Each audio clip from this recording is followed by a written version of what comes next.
మానవత్వం. పోస్ట్ అంటూ post man ఒక ఇంటి తలుపు తట్టాడు. వస్తున్నా అన్న స్వరం నెమ్మదిగా వినిపించింది ఆ ఇంటిలో నుంచి. 4 నిమిషాలవుతుంది. అయితే వస్తున్నా అన్న మనిషి ఆ ఇంటిలో నుంచి బయటకు రానేలేదు. విసుగు చెందిన పోస్ట్ మ్యాన్ గట్టిగా అన్నాడు, ఎవరైనా ఉన్నారా? త్వరగా రండి. ఉత్తరాన్ని తలుపు వద్ద ఉంచండి, నేను వస్తున్నా అని వినిపించింది. అమ్మా, ఈ ఉత్తరము స్పీడ్ పోస్ట్ కనుక తప్పనిసరిగా మీ సంతకం ఉండాలి. అలాగా? ఉత్తరాన్ని వదిలేయడం కుదరదు. మీరు త్వరగా రండి బయటకు అన్నాడు పోస్ట్ మ్యాన్. దాదాపు ఓ 10 నిమిషాల తరువాత కోపంలో ఉన్న పోస్ట్ మ్యాన్ ఇంట్లో నుండి వచ్చిన వ్యక్తిని చూసి నిర్గుష్టపోయాడు. నోట మాట రాలేదు. ఎందుకంటే వచ్చిన అమ్మాయికి 2 కాళ్ళు లేవు. ఉత్తరాన్ని ఇచ్చి సంతకం తీసుకున్న తర్వాత ఆ పోస్ట్ మ్యాన్ ఆ అమ్మాయి పరిస్థితికి చాలా బాధపడుతూ విచారంగా వెనుతిరిగాడు.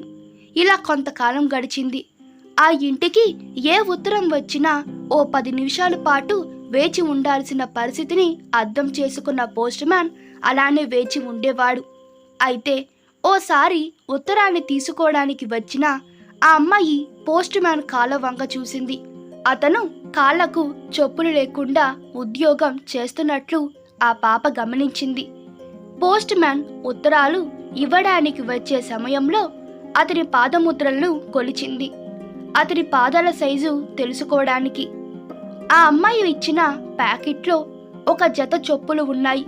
తాను ఇంతకాలం ఉద్యోగం చేస్తున్నా ఎవరూ తాను చెప్పులు లేకుండా నడుస్తున్నాడని గమనించిన వారే లేరు. అందుకే ఆ అమ్మాయి చేసిన పనికి చెల్లించిపోయాడు. పోస్ట్ మ్యాన్ ఆ తర్వాత రోజు నేరుగా తన ఆఫీసుకు వెళ్ళి తన అధికారితో తనను ఆ బిట్ కాకుండా వేరే బిట్కి మార్చమని వేడుకున్నాడు. ఓ రోజు పాప ఇలా అంది, అంకుల్, నా నుంచి దయచేసి నా ఈ చిన్న బహుమానం మీరు తీసుకోవాలి, వద్దనవద్దు.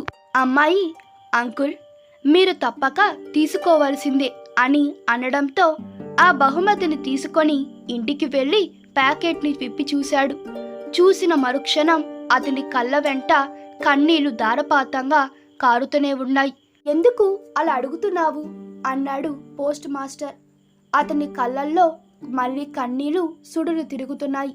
సార్, ఇవాళ నుంచి నేను ఆ వీధిలోకి పోస్ట్ డెలివరీ చేయడానికి వెళ్ళలేను. ఎందుకంటే ఆ అమ్మాయి నన్ను చెప్పులు లేకుండా నడవడం చూసి చెప్పులు బహుమతిగా ఇచ్చింది.